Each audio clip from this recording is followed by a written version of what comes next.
वरिहंत नमो सिद्धाणं नमो आयर्याणं नमो उवज्जायाणं नमो लोये सव्यसाहूणं मंगलं भगवान् वीरो मंगलं गौतमो गणी मंगलं कुंद कुंदाध्यो जैन धर्मोस्तु मंगलम् सर्वमंगल मांगल्यम सर्वकल्याणकारिकं प्रधानं सर्वधर्माणां जैनं जयतु शासनं जैनं जयतु शासनं निज स्वरूप को परम रस यामे भर्यो अपार बंधु परमानंदमय समय सारे अविकार समय सारे अविकार। देवशास्त्र गुरु को बारंबार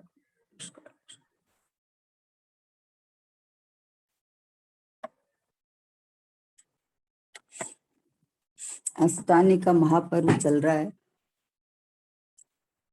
अष्टानी का महापर्व में देवता लोग स्वर्ग को छोड़ के नंदीश्वर द्वीप चले जाते हैं। सोचो कि ये पर्व आत्मा का पर्व है, आत्मा की आराधना साधना करने का पर्व है, जिसमें जो देवता लोग जिनको बाहर का सबसे ज्यादा विषय है, सामग्री है, उसको भी छोड़ के नंदीश्वर द्वीप वीतरागी देव के पास चले जाते हैं। आहा हा हा, अपनी साधना करने के लिए अपनी भक्ति भाव सब। हालांकि स्वर्ग में वैमानिक देव विमान में सबके चैतालय होते हैं, मंदिर होते हैं, फिर भी 8 दिन के लिए निवृत्ति लेके चले जाते हैं और देवशास्त्र गुरु के समीप चले जाते हैं। तो ये अष्टानी का महापर्व आत्मा की साधना का पर्व है, अपने ज्ञायक परमात्मा की साधना अनुभव करना। अपने नैन कहे बेन नहीं कहे, नैन क्या नैन नहीं कहे वही सम्यक है।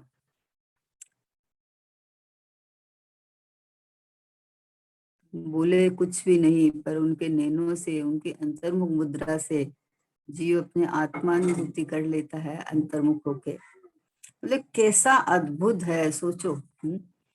तो गुरुदेव श्री के वचनामृत चल रहे हैं अपने, और गुरुदेव श्री के वचन अमृत जैसे हैं, संसार परिभ्रमण से छूटने का उपाय दिखा रहे हैं, अपने शाश्वत स्वभाव को दिखा रहे हैं, विधि दिखाते हैं गुरुदेव श्री के। अरे संसार में अपनी गलत उल्टी मान्यता से भटक रहा है तू, कोई परद्रव्य तुझे नहीं भटकाते हैं, उल्टी मान्यता से भटक रहा है, और तू तेरी मान्यता पलट दे तो शाश्वत सुख तो तुझ में ही भरा हुआ है ना। तो गुरुदेव श्री के अमृत वचन चल रहे हैं, उसमें 191 191 कल हुआ था, 192 देखते हैं कि देव शास्त्र गुरु का अपनी रुचि पूर्वक समागम होने के पश्चात, क्या कहा, देव शास्त्र गुरु का अपनी रुचि पूर्वक समागम होने के पश्चात वे जो निराली वस्तु कहना चाहते हैं उसे अपने रुचि पूर्वक पुरुषार्थ से समझे, तब पराश्रय दृष्टि छूटकर स्वाश्रय दृष्टि होती है और तब अग्रहित मिथ्यात्व छूटता है। प्रथम तो देव शास्त्र गुरु के प्रति भक्ति हो तब मिथ्यात्व मंद होता है और उससे ग्रहित मिथ्यात्व छूटता है। इसीलिए प्रथम सत्य देव शास्त्र गुरु के प्रति भक्ति विनय का भाव होता है, परंतु व्रत तब प्रथम नहीं होते। सत्य समझे तब देवशास्त्र गुरु निमित्त कहे जाते हैं, परंतु व्रत आदि सत्य समझने में निमित्त रूप भी नहीं है। प्रथम सत्य की रुचि होती है, भक्ति होती है, बहुमान होता है, पश्चात स्वरूप को समझता है और फिर व्रत आते हैं। प्रथम मिथ्यात्व जाता है, फिर व्रत आते हैं, वह क्रम है। परंतु मिथ्यात्व छूटने से पूर्व व्रत समिति का उपदेश वह तो क्रम भंग उपदेश है। क्या कहा देखो, कि देव शास्त्र गुरु का रुचि पूर्वक समागम होने के पश्चात, क्या कहा कि रुचि की शर्त दी है कि रुचि पूर्वक देव शास्त्र गुरु का समागम तो तूने अनंत बार किया। देव शास्त्र गुरु के पास कोई न कोई इच्छा कामना लेके चला जाता है कि अरे किसी ने कहा मंदिर जाया करो तो तुम्हारा वो काम हो जाएगा, तो मंदिर चला जाता है। किसी ने कहा पूजा करो, विधान रचाओ तो तुम्हारा सब बीमारी ठीक हो जाएगी, तो विधान रचा लेता है। इसको रुचि पूर्वक नहीं कहा। रुचि पूर्वक मतलब आत्म कल्याण की भावना से, अपने चैतन्य देव के अनुभव दर्शन करने के लिए जो देव शास्त्र गुरु के रुचि पूर्वक समागम करे। तो अब ये क्रम दिया है कि देव शास्त्र गुरु की रुचि पूर्वक समागम होने के पश्चात वे जो निराली वस्तु कहना चाहते हैं उससे, क्या कहा, वे जो निराली वस्तु कहना चाहते हैं, दिखाना चाहते हैं, तुझे इशारा कर रहे हैं। देखो, प्रथम से प्रथम मंदिर जाके भगवान से सीखने जाते हैं अपन। भगवान का उपदेश है वो, अपन बोलते हैं भगवान का साक्षात तो समोशरण मिला नहीं, लेकिन जिन प्रतिमा है वो निरंतर उपदेश देती है कि तू राग भक्ति आती है, उस भक्ति के राग में भी तू भक्त राग को नहीं पोसना। अरे कोई हमको कोई हेल्प कर दे थोड़ी सी, तो तब भी अब कोई भी प्रसंग में अपन उसको याद कर लेते हैं कि अरे देखो उन्होंने ये चीज हेल्प कर दी तो आज हमारा ये काम हो गया। तो भैया तीन लोक के नाथ जो अपना सर्वज्ञ भगवान है, जो हितोपदेशी है, जिनकी दिव्य ध्वनि के अंदर आत्मा के कल्याण की बातें आती है, ऐसे जिनेन्द्र मुद्रा को देख के बोले रुचि पूर्वक, क्या कहा, देव शास्त्र गुरु का अपनी रुचि पूर्वक समागम होने के पश्चात, अपनी रुचि होनी चाहिए। कोई जबरदस्ती खींचतान के भेज देवे, चला जाए, चला जावे वहां आधा घंटा बैठ भी जावे, तो लेकिन विचार तो कुछ और चलते रहते हैं। तो बोले रुचि पूर्वक, यानी मेरा हित का मार्ग आने वाला है यहाँ से। आहा, म्लेच्छ को म्लेच्छ की भाषा में समझावे तो उसको समझ में आता है। वैसे ही सच्चे देव शास्त्र गुरु के पास गया तो उन्होंने मुझे निज का समागम करने का मार्ग बताया। अपने ज्ञायक परमात्मा का समागम कर, अपनी रुचि उनके, देखो अपनी रुचि पूर्वक शब्द पढ़ा, उनकी रुचि पूर्वक नहीं पढ़ा। देव शास्त्र गुरु का अपनी रुचि पूर्वक समागम होने के पश्चात तुम्हारी रुचि होनी चाहिए कि मुझे वहीं से मार्ग मिलेगा और कहीं से मार्ग नहीं मिलेगा। जैसे समय सारजी में आता है ना कि राजा के पास क्यों गया, कि वहां धनार्थी कोई है, धन का अर्थी कोई है, वो राजा को पहले जानता है और फिर उसका आचरण अनुचरण करता है, उनके पास जाता है, सेवा सुसेवा करता है। क्यों? कि पता है कि इनके पास से ही मुझे धन मिलेगा, तो पहले जानकर उनकी सेवा सुसेवा करता है। तो अवश्य वहां से धन की प्राप्ति होती है। तो उसे देव शास्त्र गुरु का अपनी रुचि पूर्वक समागम होने के पश्चात वो जो निरालु वस्तु कहना चाहते हैं उसे अपने रुचि पूर्वक पुरुषार्थ से समझे। दोनों समय रुचि पूर्वक दिया है। देव शास्त्र गुरु का समागम भी रुचि पूर्वक करे, क्योंकि अंदर से श्रद्धा तो होना ही चाहिए कि मुझे जिन्होंने मोक्ष प्राप्त किया है वो मुझे मोक्ष का मार्ग दिखा सकते हैं। जले हुए दीपक से दीपक जला है, बुझे हुए 50 दीपक पड़े हो उससे नहीं, और एक जला हुआ दीपक 50 दीपक को जला सकता है, सामर्थ्य है उसकी। तो वैसे ही देव का रुचि पूर्वक समागम करना, यानी 3 लोक से हट गया। एक वीतरागी गुरु ही, देव ही, शास्त्र ही समागम करने लायक है, क्योंकि यहाँ से मुझे संसार से अभाव का मार्ग मिलेगा, अपने कल्याण का मार्ग मिलेगा, सुख का मार्ग मिलेगा, सुख का पंथ मिलेगा मुझे। यहाँ से भगवान जिस पंथ पे चले उस पंथ, वो पंथ दिखाएंगे मुझे, हैं। जिस पंथ चले भगवंत वही आचार्य। ओहो, हमारे बीच में से निकल के गए हैं। कहाँ से निकल के गए हैं कि अरे हमारे साथ भी खेले हैं, करे हैं, अनादिकाल से है ना, हर जीव के साथ संबंध बना हुआ है। तो यहीं से निकल के गए हैं। तो उन्होंने क्या किया कि अपना समागम किया। ओहो, देव शास्त्र गुरु का समागम यानी रुचि पूर्वक समागम होने के पश्चात वहां रुचि पूर्वक गया, बैठा और उनकी जिन मुद्रा को निहारा। तो बस अपना अपना स्वभाव ख्याल में आ गया कि वो तो अपने गायक में रमत कर रहे हैं, वो तो अपने गायक में रमे हुए उपयोग हुआ। तो सीधा अपने गायक की महिमा आके और उपयोग पलट के स्वभाव सन्मुख हो जाता है। तो इसलिए कहा रुचि पूर्वक समागम होने के पश्चात वे जो निराली वस्तु कहना चाहते हैं, वो जो निराली वस्तु दिखाना चाहते हैं, किसको दिखाना चाहते हैं? अरे मौन संदेश चल रहा है उनका तो निरंतर। आप जब चाहो, जब एक ही मुद्रा में बैठे हैं, तब आपको पता चलता है कि हम सुबह दोपहर शाम कभी भी आ जाओ, चाहे उनकी भक्ति करो, चाहे आरती उतारो, चाहे जो करो, लेकिन वो खिसकते नहीं है, वो झांकते नहीं है हमारी तरफ। इसका मतलब ये हुआ है कि वो जहां देख रहे हैं वहां कितना आनंद सुख है, कितना भरचक है कि जिससे उनको आंख उगाड़ के देखने की भी मतलब इच्छा नहीं होती है। ऐसी वीतरागता, ऐसी परिपूर्ण दशा उनकी है। तो ऐसे उनके वस्तु जो निराली वस्तु कहना चाहते हैं, उसे अपने रुचि पूर्वक पुरुषार्थ से, अपने रुचि पूर्वक पुरुषार्थ से कोई दूसरा करा नहीं देता है। देव शास्त्र गुरु हमें कुछ करा नहीं देते हैं। आप रोज चक्कर काटो कि हे भगवान आप ही तुम ही स्वामी हाथ बढ़ा कर तारो तो तिर जावे, आज हम जिन राज तुम्हारे द्वारे आए। देखे देव जगत के सारे, एक नहीं मन भावे। बोला पूरे जगत के देवों को देख के आया, कहीं भी नहीं रुका, एक भी मन नहीं भाया। और आपकी वितराग मुद्रा देख के मुझे तो यहाँ से बाहर खिसकने का मन नहीं कर रहा, हटने का मन नहीं कर रहा।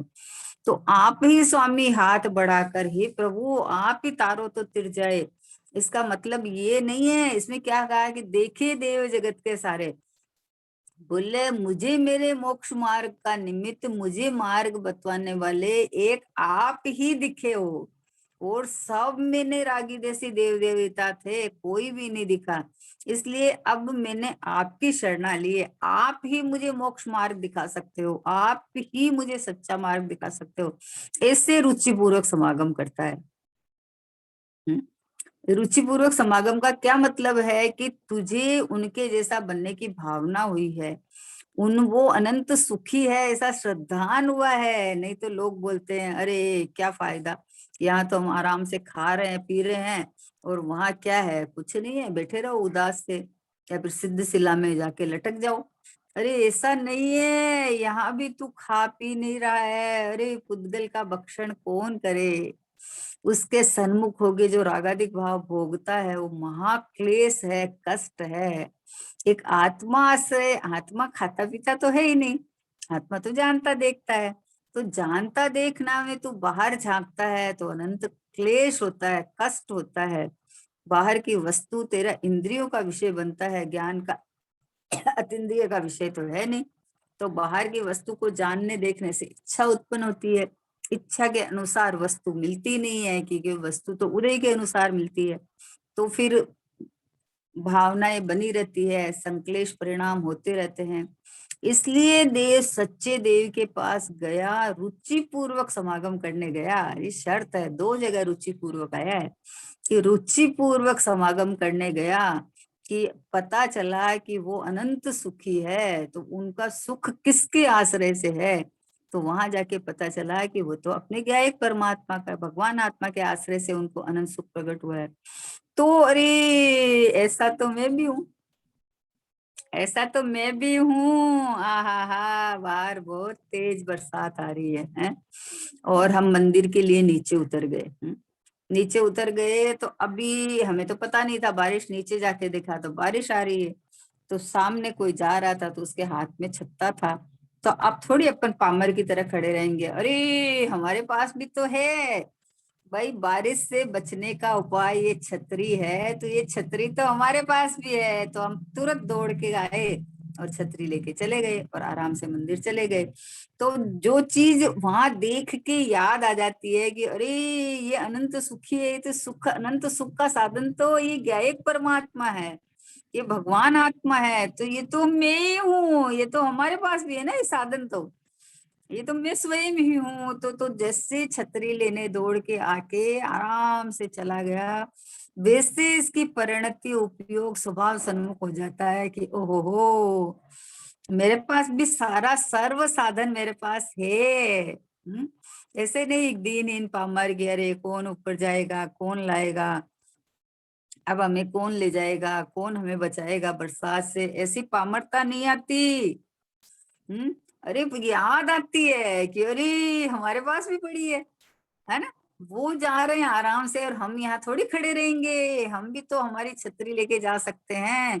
जैसे भगवान तीन लोक के नाथ अंदर आनंद सुख में बैठे हैं, अनंत सुखी है, अनंत आनंद, अनंत ज्ञान, अनंत दर्शन उत्पन्न हो गए हैं। तो वो अपने आत्मा के आश्रय से प्रकट हुआ है। तो हम भी तो आत्मा है, मैं भी तो आत्मा हूँ।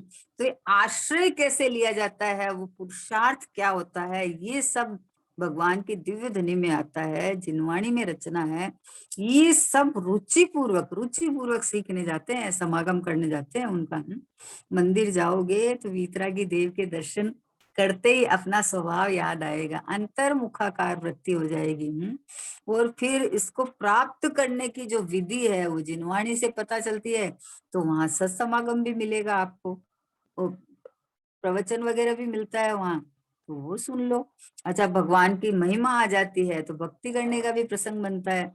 तो कहा कि वो जो निराली वस्तु कहना चाहते हैं, देखो क्या कहना है कि भगवान जो निराली वस्तु कहना चाहते हैं कि सबसे निराली, सबसे उत्तम, सबसे अलग। हम्म अरे 6 द्रव्यों से अलग सप्तम द्रव्य में हूँ। बोले 7 द्रव्य तो कभी होते ही नहीं, कि हाँ द्रव्य 7 नहीं होते, पर मैं अलग हूं ना, मैंने अपने को अलग छांटा है, इसलिए मैं अलग हूँ। मैं जगत के 6 द्रव्यों में नहीं हूँ, मैं तो मैं ही हूँ। ऐसा वजन आता है अंदर से, पावर उठता है। इसलिए बोलते अपने, उसे अपने, क्या कहा, वे जो निराली वस्तु कहना चाहते हैं उसे अपने रुचि पूर्वक के पुरुषार्थ से समझे। वो जो कहना चाहते हैं उसके रुचि पूर्वक के पुरुषार्थ से समझे कि प्रभु मुझे कहाँ दिखाना चाहते हैं, कहाँ ले जाना चाहते हैं। कहाँ ले चले हो बता दो गुरु जी, पर्यायों के पीछे ये कैसा जहां है। मैं हूँ त्रिकाली आनंद मूर्ति, मतलब कहाँ आप ले जाना चाह रहे हो गुरुजी, बताओ तो सही। हमें तो ये जो बाहर का ये पर्याय दिखती है, आप कहाँ ले जाना चाह रहे हो कि जहाँ पर्याय मात्र ही नहीं है, परिणमन ही नहीं है, ये क्या एक टंकोत्कीर्ण परमात्मा भगवान आत्मा यहाँ ले जाना चाह रहे हैं हमें गुरु है। तो बोला उससे किसे कि वे जो निराली वस्तु कहना चाहते हैं, कौन सी निराली वस्तु, कि ये रहा मैं, वो ज्ञानानंद का सागर परमात्मा दिखा रहे हैं, उनकी अंतर्मुख मुद्रा, उनकी दिव्य ध्वनि, उनकी दिव्य ध्वनि से गौतम गणधर आदि ने रचे गए शास्त्र और गुरु परंपरा से जो हमारे पास आए हैं जिनवाणी, तो उस जिनवाणी में जब हमने स्वाध्याय किया तो वहां ऐसा लिखा था, क्या लिखा था कि उसे जो निराली वस्तु कहना चाहते हैं उसे अपनी रुचि पूर्वक के पुरुषार्थ से समझे, तब पर्यायाश्रय दृष्टि छूटकर स्व आश्रय दृष्टि होती है। आया ना सम्यक दर्शन में कारण कौन, तो 4 कारण लिया। कि देवशास्त्र गुरु का श्रद्धान, सात तत्व का श्रद्धान, स्वपर का भेद विज्ञान और आत्मानुभव, है ना। तो यहाँ क्या कहा कि देवशास्त्र गुरु से हमने जाना कि देवशास्त्र गुरु का मतलब यहीं से हमें मिलेगा, तो हमें उनका श्रद्धान हुआ कि अरे यही सुखी है, यही वीतरागी है, यही सर्वज्ञ है, तीन लोक तीन काल इनके ज्ञान में झलक रहा है।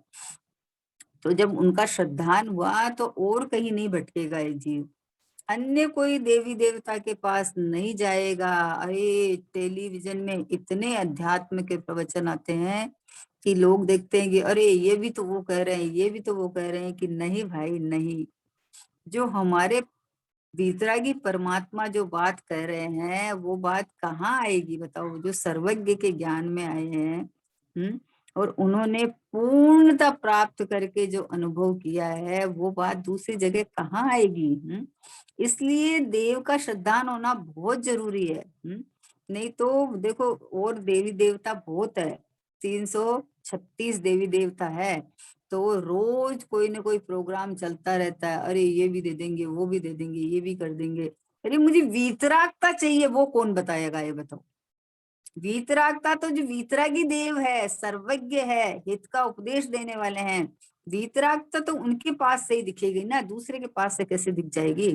दूसरे देवी देवता है वो किसी के पास में भाला है, किसी के पास में क्या औरत है, किसी के पास क्या है, लेकिन हमारे देव तो कैसे हैं, वीतरागी, सर्वज्ञ और हितोपदेशी।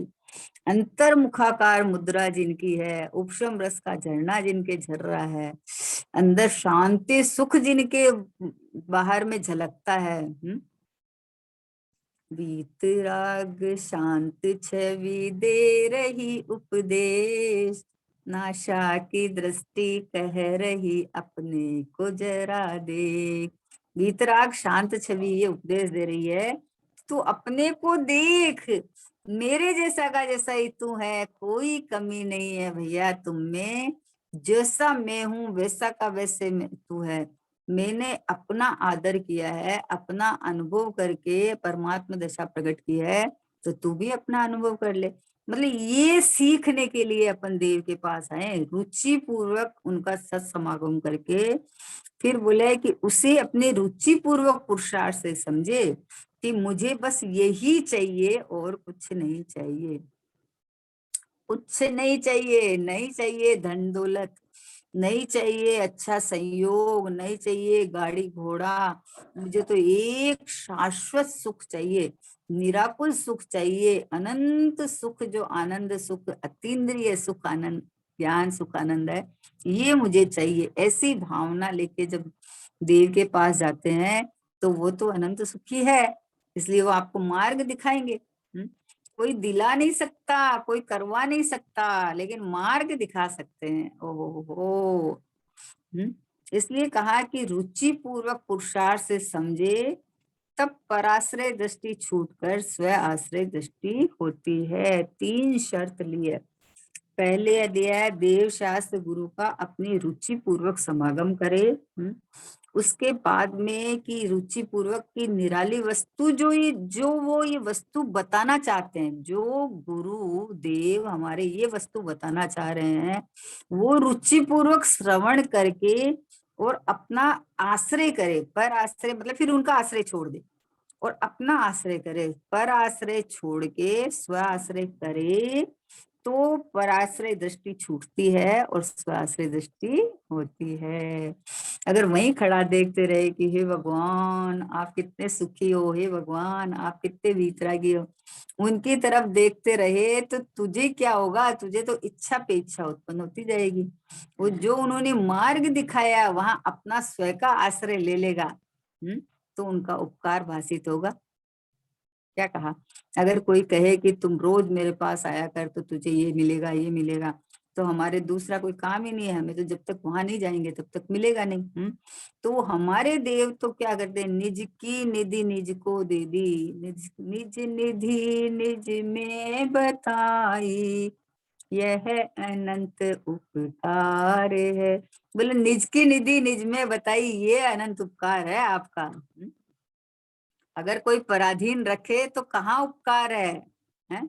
इसलिए बोले उसे अपने रुचि पूर्वक पुरुषार्थ से, अपनी रुचि, अपनी लगन है कि मुझे यही चाहिए और कुछ भी नहीं चाहिए, बाहर से जगत से मुझे कोई अपेक्षा नहीं है, किसी से कुछ भी नहीं चाहिए, बस जो भगवान ने मुझे अपना स्वभाव दिखाया है, बस इस स्वभाव के आश्रय से तुझे बाहर में सब समागम वगैरह सब मिल जाएंगे, उसमें क्या है।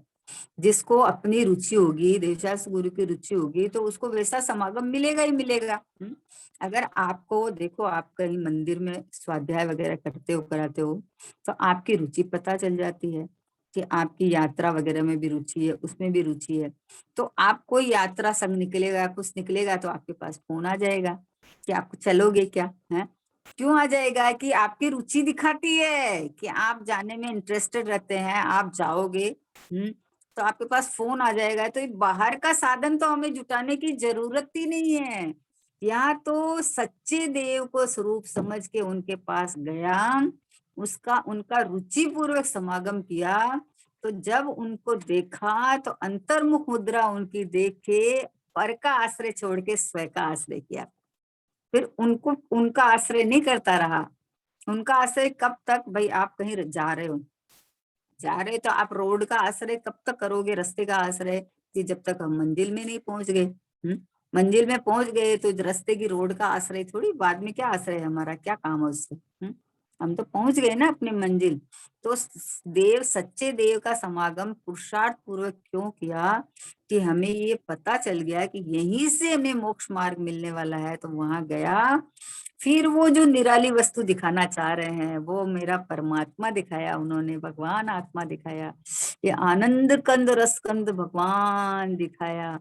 परम सुखी जो आनंद कंद, आनंद में विराजमान है, जैसे भगवान ने मुझे मेरा परमात्मा दिखाया, तो उसकी इधर इधर बलन आ जाता। उनका आश्रय यानी लक्ष्य, यानी वो मुझे कुछ करा देंगे, वो सब भाव छूट गए और उन्होंने जो मार्ग दिखाया है वहां आ जाता है बोला। वे जो निराली वस्तु कहना चाहते हैं उसे अपने रुचि पूर्वक के, अपनी रुचि पूर्वक। देखो बिना रुचि, रुचि अनुयायी कार्याणी है ना, रुचि के अनुसार आपका वीर्य काम करता है। रुचि अनुयायी वीर्याणी, वीर्य कार्य करता है आपका, ऑटोमेटिक करता है, कुछ भी आपको करना नहीं पड़ेगा, कुछ भी। आप प्रमादी होके पड़े रहो, और जिस दिन आपको अपने इंटरेस्ट की जगह जाना हो और सुबह 5 बजे की फ्लाइट है, आपको 3 बजे अपने घर से निकलना हो, तो आप 3 बजे उठ के तैयार होके चले जाओगे। कैसे चले गए आप? ऐसे तो 8 बजे तक सोए रहते हो, पड़े रहते हो, कैसे चले गए? अरे जहाँ रुचि होती है वहां अपने आप हो जाता है ऐसा।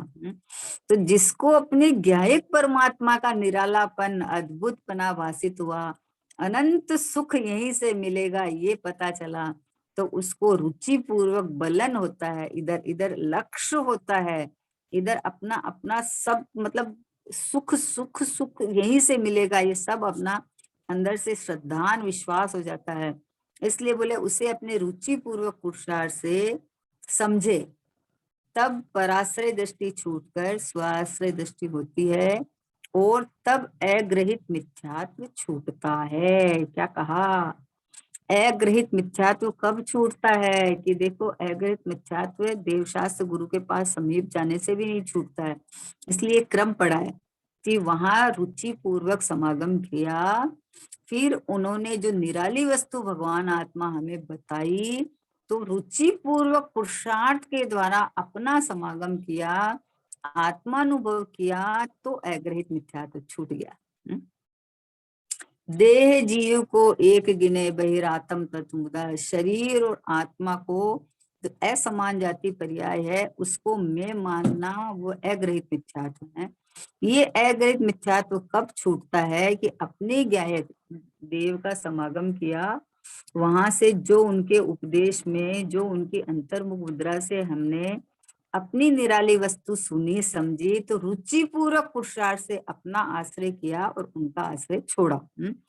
तो क्या कहा कि अग्रहित मिथ्यात्व छूटता है। प्रथम तो देव शास्त्र गुरु के प्रति की भक्ति हो तब मिथ्यात्व मंद होता है। क्या कहा? प्रथम तो देव शास्त्र गुरु के प्रति की भक्ति हो तब मिथ्यात्व मंद होता है और उससे ग्रहित मिथ्यात्व छूटता है। क्या कहा? प्रथम ग्रहित मिथ्यात्व क्यों छूटता है कि और कहीं तो तुझे मार्ग मिलने वाला ही नहीं है। मोक्ष मार्ग तो वीतरागी देव शास्त्र गुरु के पास मिलेगा, बाहर तो कहीं है ही नहीं। कहीं भी चला जा, कहीं भी देख ले, देख के आया भी है और नहीं थका तो और देख ले, लेकिन सच्चा मोक्ष मार्ग, सच्ची विधि तो हमारे वीतरागी देव के पास ही मिलेगी। इसलिए बोले कि देव शास्त्र गुरु के प्रति जो भक्ति आती है, भक्ति कब आती है बताओ? जैसे भक्ति नहीं आती है। भक्ति कब आती है कि आप उनके बारे में जानकारी करें, पूरी जानकारी करके सेटिस्फेक्शन होने के बाद में आपने उसको प्रयोग किया। प्रयोग किया तो उस प्रयोग पे आप खरे उतरे ना, तो सच्ची भक्ति आती है। अरे गुरुदेव श्री के पास कितने लोग कौतूहल वश गए, जिज्ञासा वश गए या विरोध करने के लिए गए हैं। हमारे वो एक पन्नालाल जी पंडित जी थे कलकत्ता में, शास्त्री थे।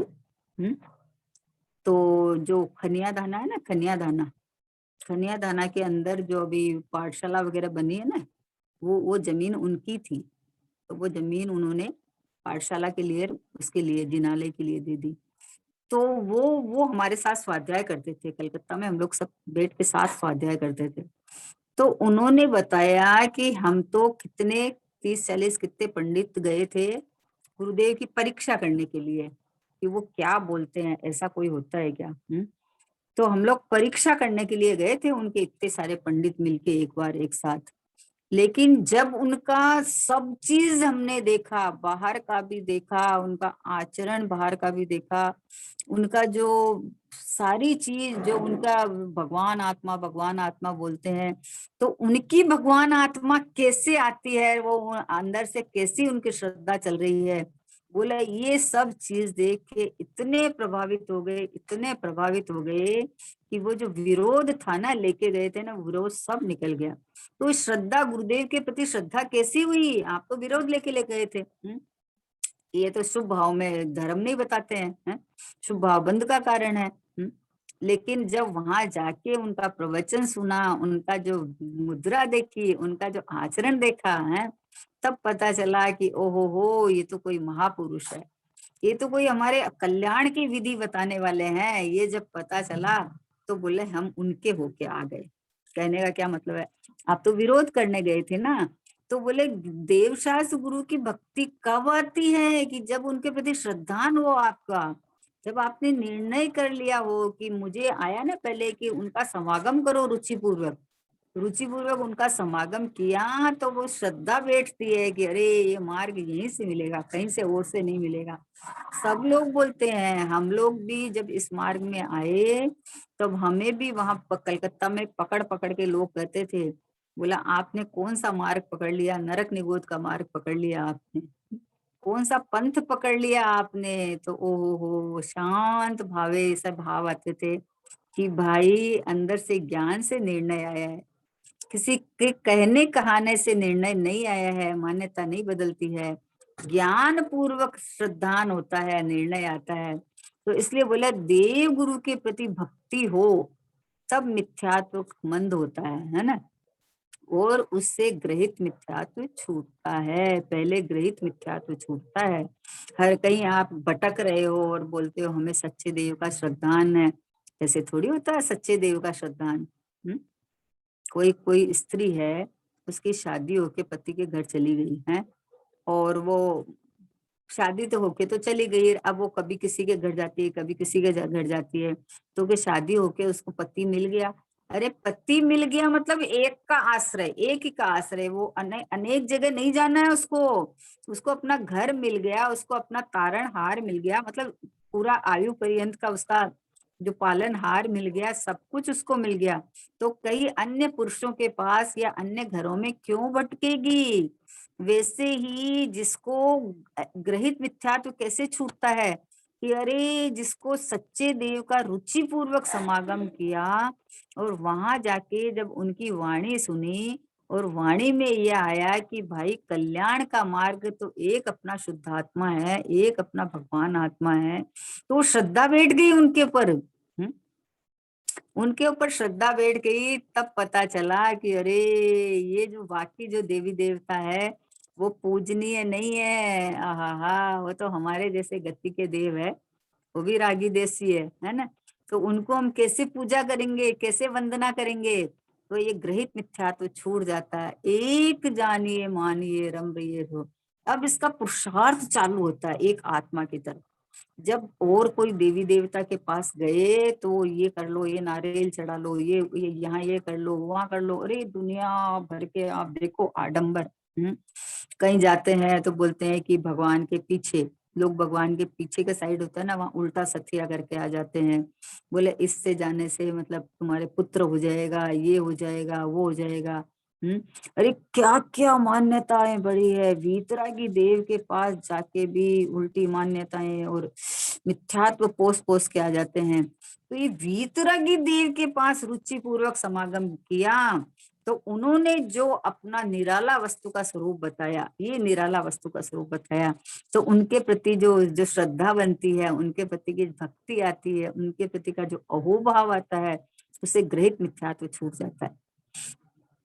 ग्रहित मिथ्यात्व छूट जाता है। मुझे कहीं जाना ही नहीं, मेरा सर है कोई नारियल नहीं है जो किसी के आगे झुक जावे, नहीं झुकेगा। वीतरागी देव, वीतरागी शास्त्र, वीतरागी गुरु, इनके अलावा किसी और के आगे सर नहीं झुकेगा। वो विनय अलग चीज है, ये अपने से बड़ों का विनय करना, प्रणाम करना, धोख देना अलग चीज है।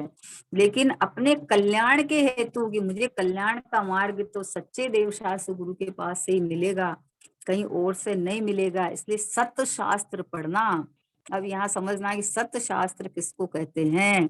जिसमें भगवान आत्मा की बात आवे, जिसमें भगवान आत्मा का अनुभव करने की विधि आवे है, जिसमें ये जो 63 शिला के पुरुष है उनकी जो महिमा गुणगान गाया हुआ रहे कि देखो वो कैसे कैसे करके उन्हें अपना आत्मा का कल्याण करके आज सिद्धत्व को प्राप्त कर लिया है। तो ऐसे बोले देव शास्त्र गुरु के प्रति भक्ति हो तब मिथ्यात्व मंद होता है और उससे ग्रहित मिथ्यात्व छूटता है। इसलिए प्रथम सत्य देव शास्त्र गुरु के प्रति भक्ति विनय का भाव होता है। इसलिए जो सम्यक दर्शन के 4 बताए ना कि देव शास्त्र गुरु का श्रद्धान सबसे पहले से पहले क्यों जरूरी है? बताओ क्यों जरूरी है देव शास्त्र गुरु का श्रद्धान? अरे नहीं भटक जाएगा तू। मार्ग दिखाने वाले बहुत देव बने बैठे हैं, बहुत है? देखो आया ना कि इंद्रभूति थे ना, तो ब्राह्मण थे, तो वो तो अपने को सर्वोत्कृष्ट सर्वज्ञ जैसे मान के बैठे थे वो। तो मान के जब उन्होंने वेदांत में पढ़ते थे करते थे तो वैसा आचरण करते थे और मान के बैठे थे।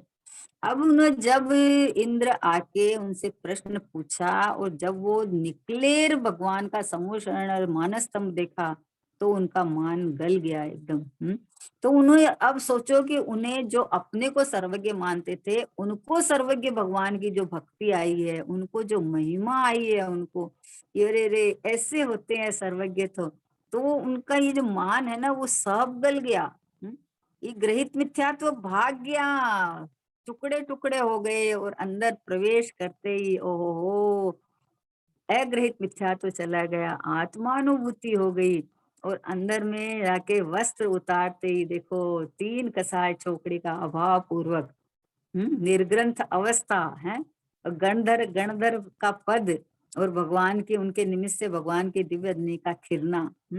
ये देव के प्रति भक्ति कैसी होती है देखो। पहले ग्रहित मिथ्यात्व छूटा, उनका ग्रहित मिथ्यात्व चलता था ना, वेदांती थे ना, तो उनकी मान्यता में तो और ही चलता था। तो जब ये प्रश्न पूछ के जब वो गए वहां तो मानस्तम देखते ही उनको कि ये बाकी ये कोई देवी देवता नहीं है, ये देव तो ऐसे ही होते हैं।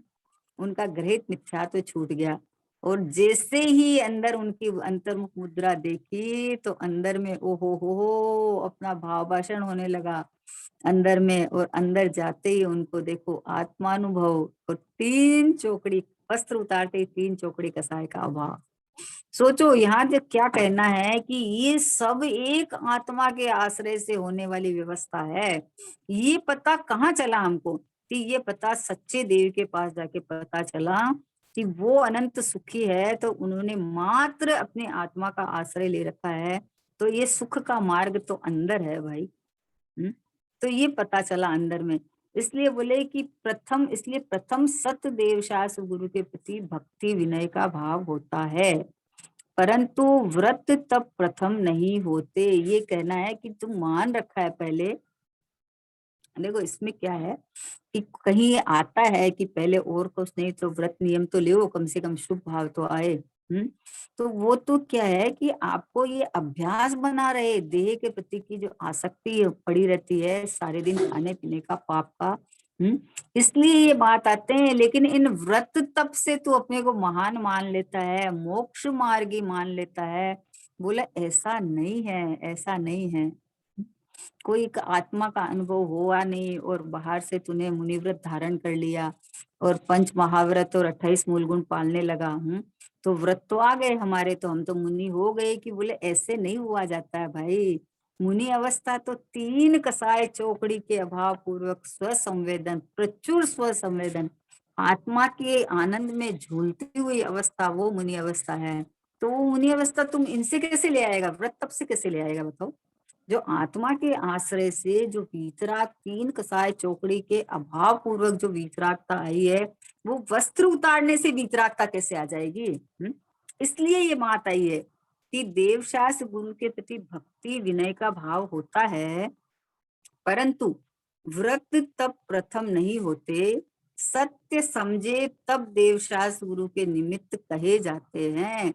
सत्य स्वरूप भगवान आत्मा को समझ के उसका आश्रय लेवे, तब देवशास्त्र गुरु निमित्त कहे जाते हैं। बोले ना कि जब आत्मानुभव, चौथे नंबर का आत्मानुभव है ना, आत्मानुभव होए तब ये 3 प्रकार का जो आगे श्रद्धान कहा है, देवशास्त्र गुरु का श्रद्धान, 7 तत्व का श्रद्धान, स्वपर का भेद विज्ञान और आत्मानुभव, 4 लिया ना।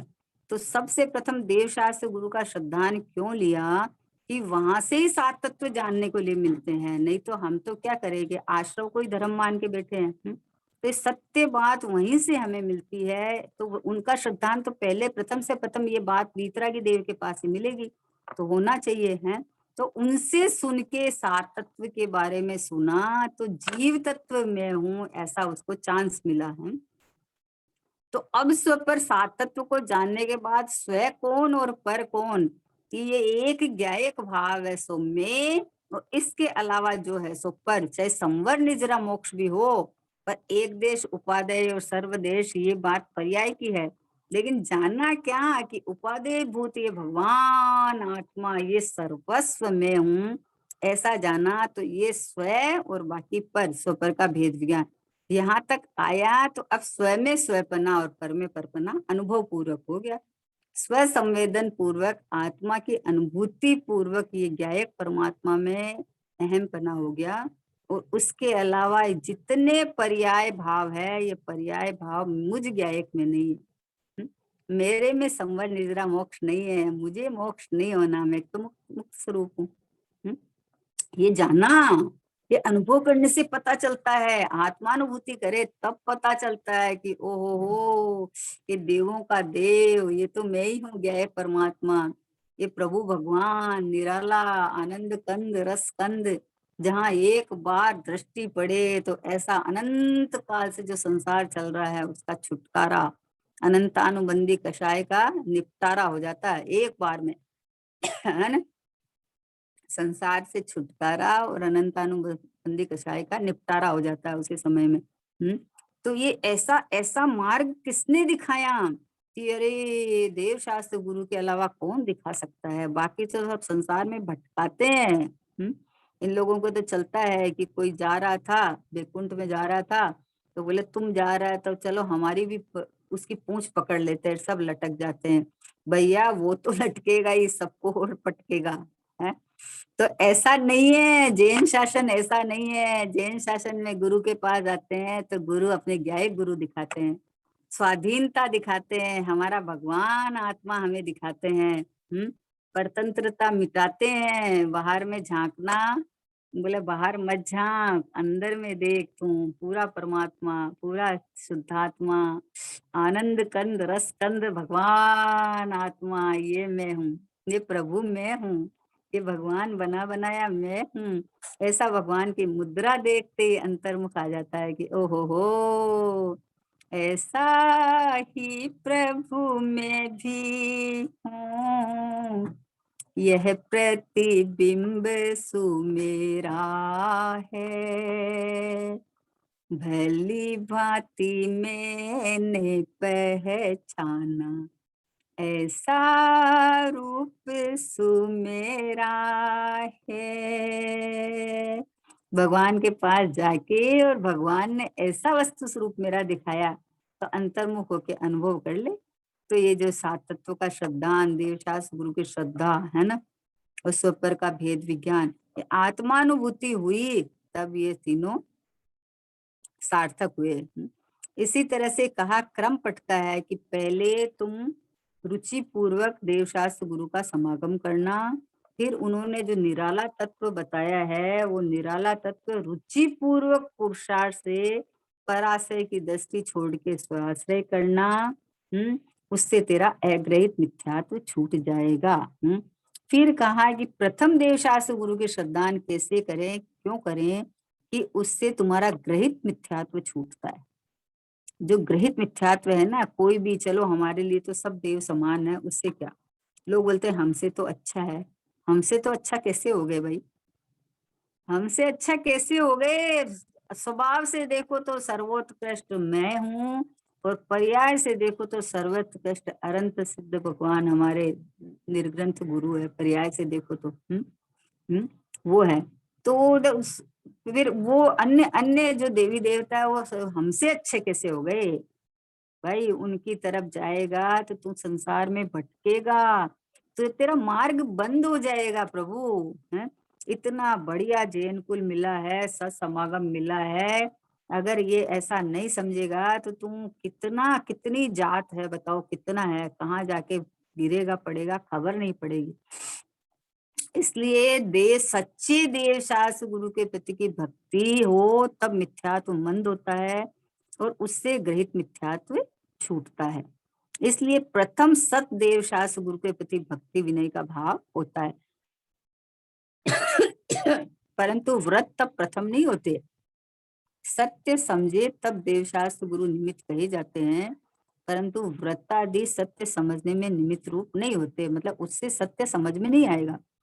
प्रथम सत्य की रुचि होती है, क्या कहा, प्रथम सत्य की रुचि होती है। सत्य कौन सा है? कि सत्य स्वभावी भगवान आत्मा, ये सत्य है, सत्य एक ही है।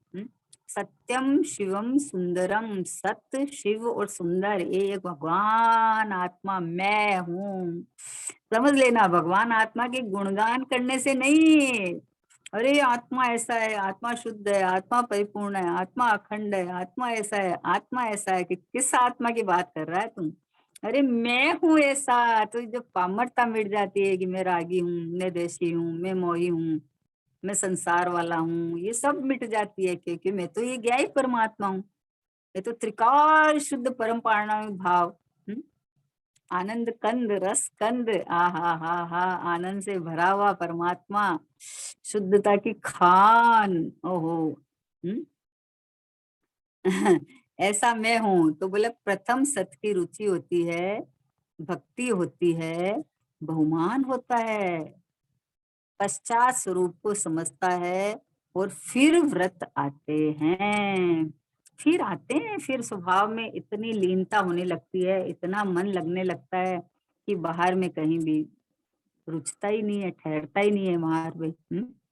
अपने आप आते हैं, ज्यादा गमनागमन नहीं होता है, क्योंकि स्वाध्याय में अंदर में मन लगने लगता है, तो कहाँ जाएगा वो है। और खाने पीने का सब समय कौन प्रवृत्ति करेगा बताओ? एक बार जितना देह को चाहिए उतना सात्विक दे दिया, उसके बाद अपनी साधना करेंगे। तो ये तो बाद में आने की व्यवस्था है, आएगा ही आएगा। अभी देखो कितना बढ़िया दृष्टांत है, इससे बढ़िया दृष्टांत कुछ हो ही नहीं सकता, कि भरत चक्रवर्ती को अंतर मुहूर्त में केवल ज्ञान होता। तो पहले तो अवृत्ति थे, पहले तो अवृत्ति थे ना, वो तो चतुर्थ गुण स्थानवर्ती थे। और जब उनको अंदर में, उनके तो देखो सम्यक दृष्टि थे तो भेद ज्ञान तो निरंतर बरत रहा था। 6 खंड जीतते हुए भी लगता था 6 खंड जीतते थे, लेकिन अखंड को साधते थे वो है। लेकिन बाहर में जो था वो तो था ही ना। लेकिन वस्त्र उतारे और ध्यान में बैठ गए तो उनको सीधा छठा सातवां गुणस्थान आ गया। छठा तो गिरती हुई अवस्था है ना, छठा सातवें के बाद आता है। और आ गया। अब बताओ कि उनको आ गया और वो तो चले ही नहीं एक कदम, अंतर्मुहूर्त उनका ध्यान ऐसा लगा कि उनको केवल ज्ञान हो गया। तो उनका वो सारा ये जो मुनि का मार्ग होता है वो पला कि नहीं पला, बताओ। ईर्या समिति पली कि नहीं पली? अरे ईर्या समिति पल गई, वो चले ही नहीं ना। चले तब देख के चले ना, वो तो चले ही नहीं। सब मूल गुण पल गए, उनका सब हो गया। क्योंकि एक आत्मा का आश्रय लेवे तो ये सब सार्थक है। नहीं तो बाहर में देख देख के चलते रहो, आप कितने ही देख देख के चलते रहो बाहर में, आपकी वृत्ति प्रवृत्ति तो बाहर में पड़ी रहेगी, मुद्रा तो आपकी बाहर बहिर्मुख रहेगी। इसलिए कहा प्रथम सत की रुचि होती है, भक्ति होती है। सत मतलब स्वभाव, सत मतलब वस्तु का होनापना, जैसी वस्तु है वैसी वस्तु का होनापना, वैसा सत की रुचि होती है, भक्ति होती है और बहुमान होता है। होती है। पश्चात स्वरूप को समझता है, पश्चात समझता है, अनुभव करता है। वस्तु स्वरूप विचारते मन पावे विश्राम, रस स्वादत सुख उपजे अनुभव या को नाम। पहले वस्तु स्वरूप की रुचि होती है, फिर भक्ति होती है, बहुमान होता है, पश्चात स्वरूप को समझता है और फिर व्रत आते हैं। क्या कहा देखो, पहले ये कर लूं वो कर लूं। कैसे भाई प्रभु, पहले तू सच्चे देव के पास जाएगा तो वो तुझे सही मार्ग दिखाएंगे।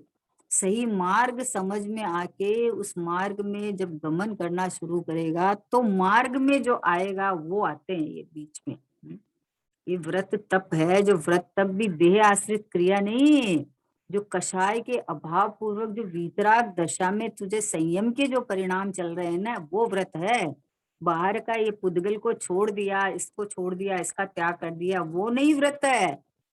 स्वरूप में वृत्ति का बार बार में होना, आहा हा, स्वरूप में रमणता बढ़ना, ये व्रत है। तो बाहर में बाहरी जो द्रव्य है उसको लेने का, उठाने का, खाने का, पीने का, अपने आप भाव कम हो जाता है। तो बोले फिर व्रत आते हैं।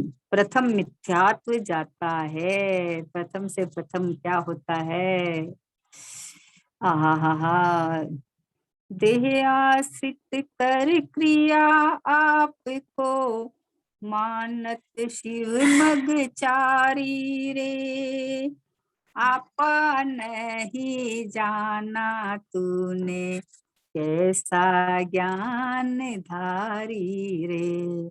बोले शरीर आश्रित क्रिया करके अपने मोक्ष मार्ग मानता है, पहले अपने को नहीं जाना, आहा, पहले सत्स्वरूप को नहीं जाना, तो फिर कैसा ज्ञानधारी है?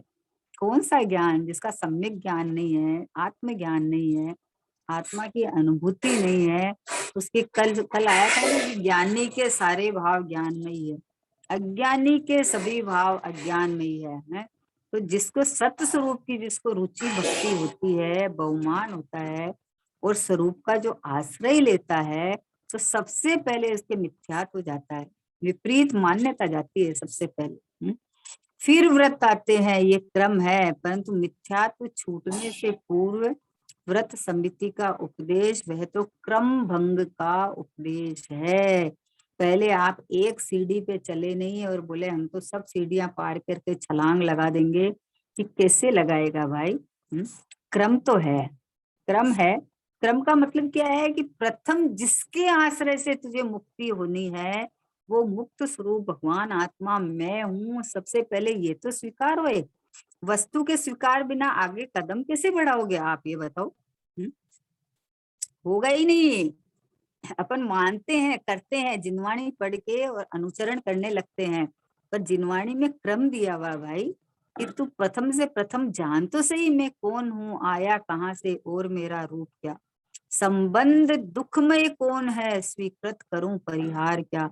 इसका विचार विवेक पूर्वक शांत होकर कीजिए तो सर्व आत्मिक ज्ञान के सिद्धांत का रस पीजिए। मैं कौन हूँ, कहाँ से आया हूँ, क्या मेरा स्वरूप है, ये तो जानना तो पड़ेगा। है? अपने को मनुष्य मान के जो तू क्रिया कर रहा है, तो तू भगवान आत्मा है, तू ज्ञायक है, तो तू कैसे अपने को बोलो। असमान जाति पर्याय को मान के जो क्रिया कर रहे हैं वो सब मिथ्या है। एक घड़ा उल्टा रखा हुआ है तो सारे घड़े उल्टे रखेंगे। अब तू देह आश्रित क्रिया को मान मान के जो मान कषाय का पोषण करता है, तो तुम्हारा एक भी कदम मोक्ष मार्ग की तरफ नहीं बढ़ता, एक भी कदम। क्योंकि मार्ग सीधा होए तो बढ़े ना, चाहे धीरे भी चले, और मार्ग ही उल्टा है तो कैसे बढ़ेगा। देह आश्रित क्रिया करके अपने को मोक्ष मार्ग की मानता है। अरे आत्मा आश्रित जो परिणाम है वो मोक्ष मार्ग है। तो आत्मा आश्रित जो जीव चलता है उसके बीच का जो ये व्रत नियम का जो मार्ग आता है वो आता है। कि समिति गुप्ती पालते हैं मुनिराज, तो जिनको शुद्धोपयोग प्रचुर स्व संवेदन बरतता है ना, उनके ये चलता है। वो ज्यादा तो ज्ञान ध्यान में रहते हैं, और बाकी जो बाहर में जो है तो ऐसा चलता है। यह समिति पूर्वक ऐष्णा समिति ये सब उनके पलती है।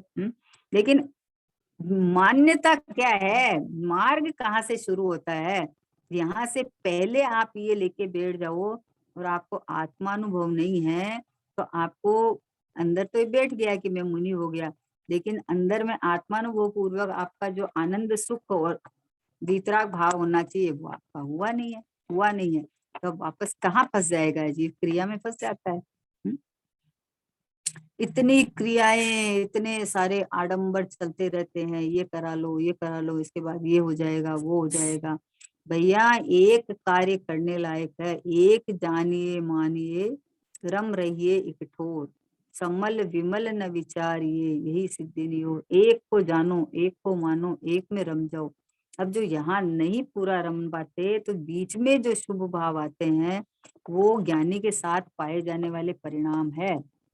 तो इसलिए कहा है कि देखो कितना सुंदर इसमें क्रम पकड़ा है कि प्रथम सत्य की रुचि होती है, सत्य की यानी सत्य स्वभाव की रुचि होती है। देवशास्त्र गुरु के पास गया, सत समागम किया, तो उन्होंने ये निर्मल परमात्मा भगवान आत्मा सत स्वभाव दिखाया। तो प्रथम सत्य की रुचि होती है, फिर अपनी भक्ति आती है, अपना बहुमान आता है, अंदर से अहो भाव आता है कि ओहो हो ये सर्वोत्कृष्ट, तीन लोक में सर्वोत्कृष्ट है, अभिनंदनीय, आदरणीय है, ये अपना बहुमान करने लायक, ये भगवान आत्मा परमात्मा मैं ही हूँ। ऐसा उसको अंदर से भक्ति आती है अपनी। है देवशास्त्र गुरु की भक्ति तो उनका श्रद्धान में आ गई, अपनी भक्ति आती है तो उनकी भक्ति सच्ची है। अपना कार्य होए तो उनके ऊपर उपकार का आरोप आता है, और अगर अपना कार्य ही नहीं होए तो क्या। तो बोला प्रथम सत्य की रुचि होती है, भक्ति होती है, बहुमान होता है, पश्चात स्वरूप को समझता है, और फिर व्रत आते हैं, ये तो नियम है। प्रथम मिथ्यात्व जाता है, प्रथम से प्रथम मिथ्यात्व जाता है, यानी विपरीत मान्यता जाती है, यानी सम्यक मान्यता हो जाती है कि मैं असमान जाति रूप नहीं हूँ, इसके लक्ष्य से जो परिणाम होते हैं वो मैं नहीं हूँ। और एक समय की निर्मल परिणाम जितना भी मैं नहीं हूँ, मैं तो शुद्ध चैतन्य ज्ञायक घनपिंड परमात्मा, अनादि अनंत एक रूप रहने वाला, ये शाश्वत अपरिणामी परम परिणामी भाव रूप, ये जलहल ज्योति जिसको बोलते हैं, आनंद का रसकंद, ज्ञान का घन पिंड, गुणों का संग्रहालय, ये जो परमात्मा भगवान आत्मा है ये मैं हूँ, ऐसा उसको श्रद्धा होता है। सम्यक श्रद्धा इसको कहते हैं। अपने में अपना पर, अपने को अपना मान, पर को पर मान, यानी अपने को अपना मतलब ये ज्ञायक परमात्मा ध्रुव परमात्मा है, सो में हूँ ऐसा। बोला प्रथम मिथ्यात्व जाता है प्रथम, फिर व्रत आते हैं, वह क्रम है, परंतु मिथ्यात्व छूटने से पूर्व व्रत समिति का उपदेश वह तो क्रम भंग उपदेश है, वो राजमार्ग नहीं है ये। जैसे क्या होता है, किसी को वैराग्य आ जाता है, लेकिन वैराग्य आने के बाद में वो अपना पुरुषार्थ करते हैं तो उनको सीधा सातवां गुण स्थान आ सकता है। तो ये क्रम राजमार्ग नहीं है। ये राजमार्ग तो ये है कि प्रथम से प्रथम आत्मा का अनुभव होए, मिथ्यात्व जावे, उसके बाद क्रम से जो मार्ग पंचम छठे सातवां गुण स्थान आता है। राजमार्ग तो यही है। लेकिन अभी ऐसा कभी हुए, लेकिन ऐसा उपदेश नहीं दिया जाता है। उपदेश बोले प्रथम मिथ्यात्व छूटने से पूर्व व्रत समिति का उपदेश, वह तो क्रम भंग उपदेश है, वो क्रम का उपदेश नहीं है। सबसे पहले जीव को ज्ञान कराओ कि तू है परिपूर्ण परमात्मा, आनंद कंद रसकंद। तो अपनी बहुमान आएगा, अपनी महिमा आएगी, तो रुचि अनुयायी वीर्याणी उसका उपयोग बार बार में इधर आएगा। अनुभव पूर्वक जो आगे गुणस्थान बढ़ते हैं, तो उसमें क्रम काल में जो ये व्रत वगैरह आते हैं वो आते हैं।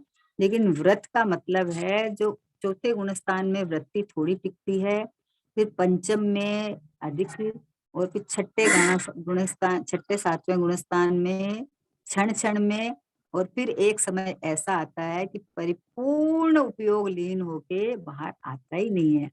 ऐसा क्रम है ना। इतना सुंदर बोल है, इतना सुंदर क्रम दिया हुआ है इसमें कि भाई तू प्रथम से देवशास्त्र गुरु का रुचि पूर्वक समागम करके जो उन्होंने तेरा भगवान आत्मा दिखाया है, यहाँ तू समागम कर, पुरुषार्थ पूर्वक अपना स्व पे दृष्टि कर और पर के ऊपर लक्ष्य दृष्टि छोड़ दे। ऐसा सुंदर क्रम अनुसार बोल है, इतना बढ़िया दिखाया है कि तुम प्रथम से प्रथम अपने देवशास्त्र गुरु से अपने भगवान आत्मा की बात सुन, और सुनने के बाद में मैं परमात्मा हूँ ऐसा निर्णय अनुभव कर। अनुभव करे तो आगे जो मोक्ष मार्ग में बीच में जो आते हैं वो आते हैं। लेकिन करने लायक तो एक श्रद्धान ज्ञान और आचरण की मैं परमात्मा हूँ, मैं भगवान हूँ, मैं ही हूँ, मुझे कुछ नहीं चाहिए जगत से, क्योंकि मैं अपने से ही परिपूर्ण हूँ। ऐसा जिन गुरु ने बताया, उन गुरु का कहना मान के मैंने आचरण किया। जब ऐसा स्वसम्मुखों के सम्यक दर्शन हुआ तो गुरु की महिमा भी आई साथ में, है ना। और फिर गुरु जिस मार्ग से चले, जैसा वो मार्ग आचरण में आके, और एक समय ऐसा आता है कि परिपूर्ण दशा हो जाती है। ऐसी पवित्र भावना दशा निज निधि निज में बताई, यह अनंत उपकार है। इसके लिए जिन वाणी माँ को वंदना शतवार है, वंदना शतवार है। नो बार।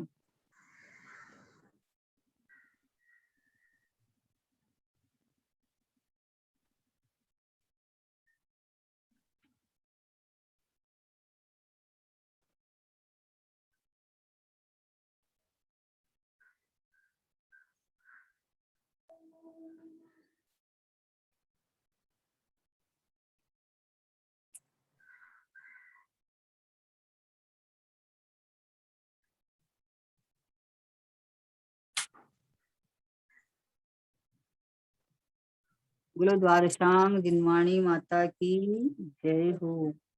महान जैन धर्म की जय हो। परम उपकारी श्री सतगुरु देव की जय।